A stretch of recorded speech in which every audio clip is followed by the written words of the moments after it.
World war to کو دنیا کی تاریخ کا سب سے خوفناک اور بھیانک جنگ مانا جاتا ہے، جس میں 4 کروڑ سے 5 کروڑ لوگ مارے گئے۔ دنیا میں پہلی بار کسی جنگ میں ایٹامک بم استعمال ہوا۔ دنیا کے ٹوٹل 70 ممالک نے اس جنگ میں حصہ لیا۔ اس جنگ کو گلوبل وار اور ٹوٹل وار بھی کہا جاتا ہے کیونکہ اس جنگ میں آدھے سے بھی زیادہ دنیا شامل تھی۔ ملٹری کے علاوہ عام شہری، پولیٹیشین، سائنٹسٹ، گو ہر کوئی اپنے ملک کو سپورٹ کرنے کے لیے اس جنگ میں شامل تھا، اور یہی وجہ ہے کہ اس جنگ میں ملٹری کی جگہ عام لوگ زیادہ مارے گئے۔ اب سب سے پہلے ہم بات کریں گے اس جنگ کی وجوہات کے بارے میں کہ کیا وجہ تھی کہ یہ جنگ شروع ہوئی۔ سب سے پہلی وجہ امپیریلزم ہے۔ اس وقت دنیا میں 2 سپر طاقتیں تھیں، برٹن اور فرانس۔ برٹن اور فرانس کا دنیا پر قبضہ تھا۔ برٹن اور فرانس ان قبضہ شدہ علاقوں کو لوٹ رہے تھے اور دنیا کا سارا پیسہ برٹن اور فرانس کے پاس تھا، جس سے پوری دنیا میں انفلیشن بڑھ گیا۔ دنیا کی دوسری ملکوں میں بھی لالچ آ گیا کہ ہم بھی چھوٹے چھوٹے ملکوں پر قبضہ کر کے ان کو لوٹے۔ اس لیے جاپان اور جرمنی نے اپنے پڑوسی ملکوں پر حملہ کر کے ان پر قبضہ کر لیا، جس کے چلتے جاپان، جرمنی، برٹن اور فرانس کے درمیان ایک جنگی مقابلہ شروع ہوا، اور یہاں ایک ریس شروع ہوئی کہ کس ملک کے پاس پیسہ، کالونی اور پاور زیادہ ہے۔ اس لیے 1939 سے پہلے دنیا میں اس جنگ کے آثار شروع ہو چکے تھے۔ دوسری جنگ عظیم کی سب سے دوسری بڑی وجہ ٹریٹی آف ورسائل ہے۔ پہلی جنگ عظیم کے بعد جرمنی اور اس کے اتحادیوں پر جنگ کا سارا بوجھ ڈال دیا گیا۔ فرانس، برٹن اور امریکہ نے جرمنی کے ساتھ جو کیا وہ جرمن لوگ کبھی بھول نہیں سکے۔ دنیا کا جو نقصان ورلڈ وار 1 میں ہوا وہ سارا جرمنی سے وصولا گیا۔ اس وقت $269 ملین کا نقصان ورلڈ وار 1 میں ہوا جو جرمنی سے وصولا گیا۔ 1919 میں ٹریٹی آف ورسائل کے بعد جرمنی کا بہت سا حصہ فرانس، برٹن اور امریکہ نے دوسرے ملکوں میں تقسیم کر لیا۔ اس کے علاوہ جرمنی پر بہت سی پابندیاں بھی لگی، جس میں جرمنی اپنی ملٹری صرف 1 لاکھ تک محدود رکھ سکتی ہے، جس پر جرمنی کو بہت سے کرائسس کا سامنا کرنا پڑا۔ اس درمیان جرمنی میں امریکہ، فرانس اور برٹن کے لیے نفرتوں کا سلسلہ شروع ہوا، اور یہاں انٹری ہوتی ہے ایڈولف ہٹلر کی، جس نے اس نفرتوں کا بھرپور فائدہ اٹھایا۔ ہٹلر جو ہی پاور میں آیا تو اس نے ٹریٹی آف ورسائل کی اتنی قدر نہیں کی۔ وقت گزرنے کے بعد ہٹلر نے اس معاہدے سے صاف انکار کر دیا۔ ورلڈ وار 2 کی تیسری سب سے بڑی وجہ irrational boundaries ہے، یعنی ہر ایک ملک نے خود سے اپنے سرحدیں بنا لی۔ ورلڈ وار 1 کے بعد بہت سے نئے ممالک وجود میں آئے۔ جو سرحدی لائن ان ممالکوں کے درمیان کھینچی گئی وہ غیر منصفانہ تھی، جیسا کہ جرمن لوگوں کے ساتھ ہوا۔ کچھ لوگوں کو پولینڈ میں شامل کیا گیا تو کچھ لوگوں کو سلوواکیہ میں شامل کیا گیا۔ اپنوں سے الگ ہونے پر لوگوں میں ایموشنل فیلنگز کافی بڑھ گئی۔ ورلڈ وار 1 کے بعد سب سے زیادہ زیادتی جرمن لوگوں کے ساتھ ہوئی، جو آگے جا کر ورلڈ وار 2 کا سبب بنی۔ دوسری جنگ عظیم کی چوتھی سب سے بڑی وجہ ڈکٹیٹرشپ تھی۔ ورلڈ وار 1 کے جیتنے والے ممالک میں اٹلی بھی شامل تھا۔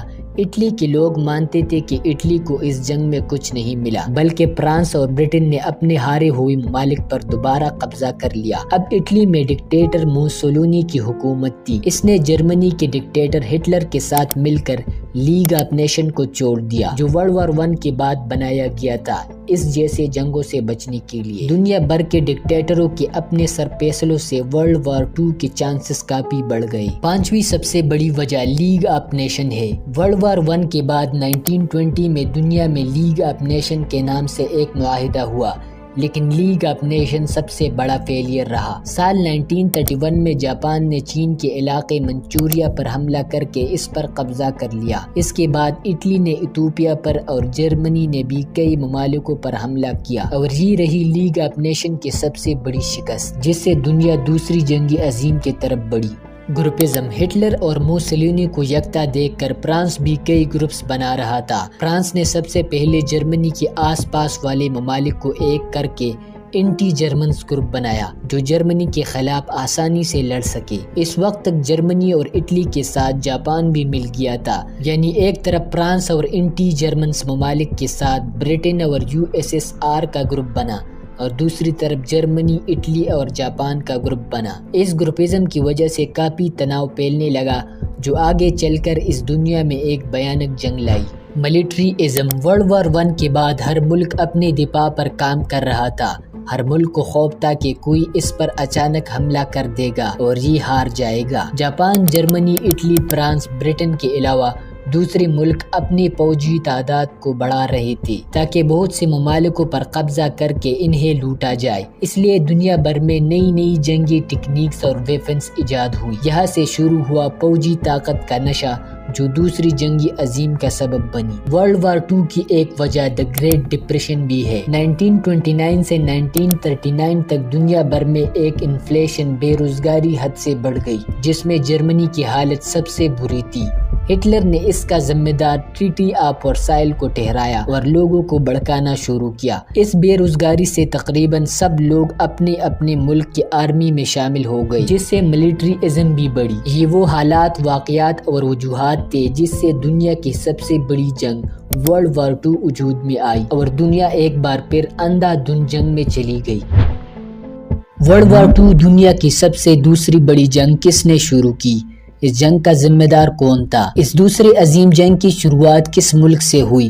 1938 تک جرمنی پر ٹریٹی آف ورسائل کا دباؤ کم ہو چکا تھا۔ Failures of league of nation, the great depression اور اس جیسے وجوہات کو ورلڈ وار 2 کے لیے ذمہ دار ٹھہرایا جاتا ہے۔ 1938 تک جرمنی فوجی اور دفاعی اعتبار سے مضبوط ہو چکا تھا اور اس لیے کئی مصنفین ہٹلر کو ذمہ دار ٹھہراتے ہیں دوسری جنگ عظیم کے لیے۔ لیکن کیا یہ سچ ہے اور اس جنگ کا اصل ذمہ دار کون ہے؟ یہ جنگ کس نے شروع کی اور یہ جنگ کس ملک سے شروع ہوئی اور کیوں شروع ہوئی؟ آئیے جاننے کی کوشش کرتے ہیں۔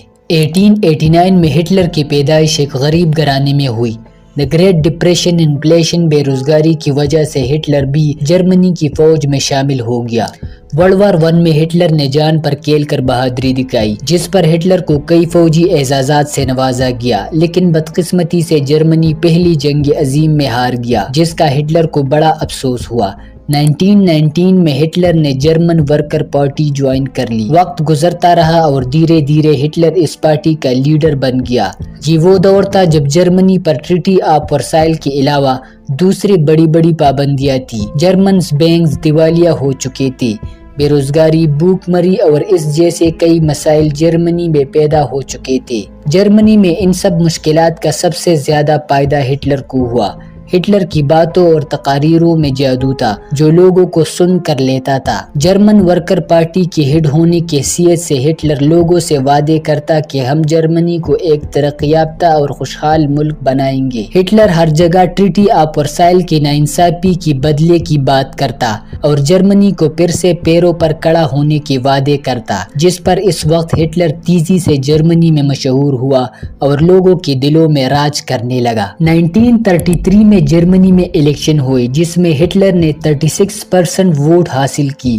جرمنی کے پریزیڈنٹ ہنڈنبرگ نے جرمنی میں سیاسی بیلنس لانے کے لیے ہٹلر کو جرمنی کا چانسلر بنا دیا۔ ہٹلر نے پاور میں آتے ہی تمام سیاسی پارٹیوں کو نااہل کر دیا۔ ٹریٹی آف ورسائل کے تحت جرمنی اپنی ایئر فورس اور آرمی نہیں رکھ سکتا تھا، لیکن ہٹلر نے ایسا نہیں کیا۔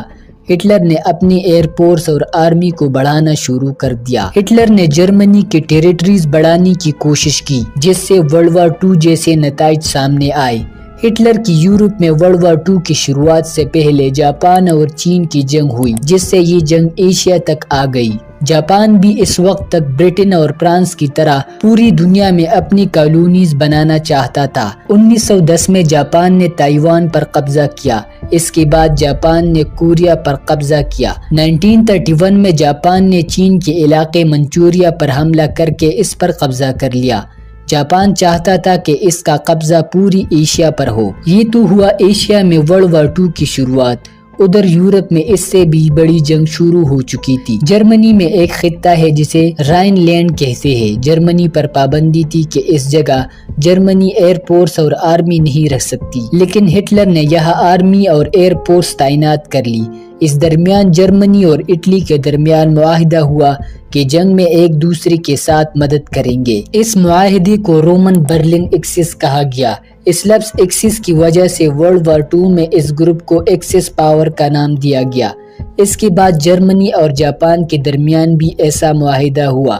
11 مارچ 1938 میں جرمنی نے آسٹریا پر حملہ کر دیا کیونکہ ہٹلر مانتا تھا کہ یہ جرمنی کا ہی علاقہ ہے۔ صرف 2 دنوں میں آسٹریا فتح ہوا اور اسے جرمنی میں شامل کر دیا گیا۔ اس کے بعد سوڈرلینڈ لینڈ جو جرمنی کا ہی علاقہ تھا، جو چیکوسلوواکیا کو دیا گیا تھا ٹریٹی آف ورسائل کے بعد، اسے بھی جرمنز نے اپنے ساتھ ملا لیا۔ اب دنیا کو لگا کہ اس کے بعد ہٹلر خاموش ہو جائے گا، لیکن ایسا نہیں ہوا۔ 1939 میں جرمنی نے پوری چیکوسلوواکیا پر حملہ کر دیا اور اسے بھی اپنے ساتھ ملا لیا۔ یہاں سے ہٹلر کی نظریں پولینڈ پر پڑی۔ حملے سے پہلے فرانس اور برٹن کے ساتھ پولینڈ کا ایک معاہدہ ہوا، جس میں طے ہوا کہ پولینڈ پر حملہ فرانس اور برٹن پر حملہ مانا جائے گا۔ یہاں جرمنز اور ہٹلر تھوڑے دھیمے ہو گئے، لیکن ہٹلر رکا نہیں۔ پولینڈ کی دوسری طرف اس وقت کا سب سے بڑا ملک USSR موجود تھا۔ ہٹلر اور USSR کے درمیان معاہدہ ہوا۔ 23 اگست 1939 کو یہ معاہدہ ہوا، جس میں دنیا کو بتایا گیا کہ جرمنی اور USSR ایک دوسرے پر حملہ نہیں کریں گے۔ صرف یہی تھا یہ معاہدہ، لیکن حقیقت میں ایسا نہیں تھا۔ اس معاہدے میں یہ طے ہوا کہ جرمنی پولینڈ پر اس طرف سے حملہ کرے گا اور USSR دوسری طرف سے۔ پولینڈ پر قبضے کے بعد دونوں ممالک میں پولینڈ آپس میں تقسیم کر دیا جائے گا۔ 1 ستمبر 1939 کے دن جرمنی نے پولینڈ پر حملہ کر دیا اور ورلڈ وار 2 کی شروعات ہوئی، کیونکہ پولینڈ پر حملہ فرانس اور برٹن پر حملہ تھا، اور اس طرح اس دنیا میں دوسری جنگ عظیم کی شروعات ہوئی۔ 11 مارچ 1938 کو جرمنی آسٹریا پر حملہ کر دیتا ہے اور صرف 2 دنوں میں اسے قبضہ کر لیتا ہے۔ اس کے بعد آسٹریا کو جرمنی میں شامل کر لیا جاتا ہے، کیونکہ جرمنز اور ہٹلر مانتے تھے کہ آسٹریا کبھی کوئی الگ ملک تھا ہی نہیں، بلکہ یہ جرمنی کا ہی حصہ تھا۔ اس کے بعد سال 1939 میں جرمنی نے چیکوسلوواکیا پر حملہ کر دیا اور آسانی کے ساتھ اسے بھی قبضہ کر لیا۔ آپ کو بتاتے چلے کہ جرمنی اس وقت فوجی اور دفاعی اعتبار سے دنیا میں ایک سپر طاقت بن چکا تھا۔ جرمنی کو اس وقت شکست دینا کسی بھی ملک کے لیے خاصا مشکل تھا۔ آسٹریا اور چیکوسلوواکیا پر قبضہ کرنے کے بعد پولینڈ کی باری تھی۔ اس وقت پولینڈ میں 10 لاکھ جرمنز بستے تھے۔ ہٹلر نے یہاں پولینڈ پر حملے کی یہ وجہ بتائی کہ 10 لاکھ جرمنز پولینڈ میں محفوظ نہیں ہے۔ یہودی اور پولینڈ کی حکومت اس جرمنز پر بہت ظلم کر رہی ہے، لیکن ہٹلر کے حملے سے پہلے پولینڈ نے برٹن اور فرانس کے ساتھ معاہدہ کیا، جس میں یہ طے ہوا کہ پولینڈ پر حملہ فرانس اور برٹن پر حملہ مانا جائے گا۔ اس پر ہٹلر نے ایک بہترین حکمت عملی بنائی۔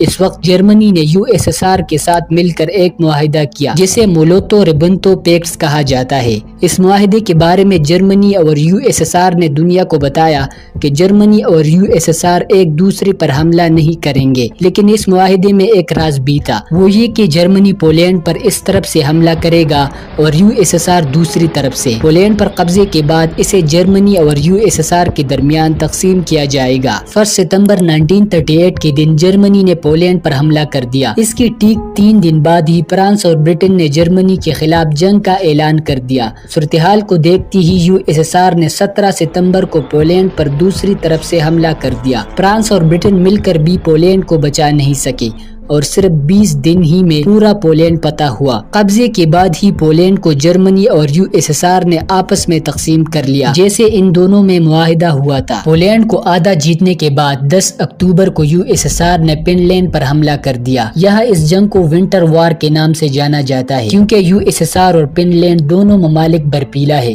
12 مارچ 1940 کو فن لینڈ نے USSR کے آگے ہتھیار ڈال دیے اور شکست تسلیم کر لی۔ فن لینڈ پر USSR کے قبضے کو دیکھ کر ہٹلر نے ایک زبردست تکنیک اپنائی، جسے بلگرز آرمی یعنی موبائل آرمی کہا جاتا ہے۔ اس میں پہلے جنگی طیارے جا کر دوسرے ملکوں کی آرمی پر بمباری کرتے تھے، اس کے بعد ٹینکس اور ٹرکس اس جگہ پر قبضہ کرنے کے لیے جاتے تھے۔ ہٹلر کی یہ تکنیک بہت کامیاب ہوئی۔ اس تکنیک کا استعمال کر کے جرمنی نے بہت سے چھوٹے چھوٹے ملکوں پر قبضہ کر لیا۔ 9 مارچ 1940 کو جرمنی نے ڈنمارک پر حملہ کیا اور اسے قبضہ کر لیا۔ اس کے بعد جرمنی یعنی ہٹلر نے ناروے پر چڑھائی کر دی۔ 9 مارچ 1940 کو ناروے کی فوج نے جرمنی کی آگے ہتھیار ڈال دیے۔ اس طرح جرمنی نے ناروے کے ڈنمارک میں اپنی کالونی بنا لی۔ ہٹلر پوری دنیا پر قبضہ کرنے کی جنگ پر نکلا تھا۔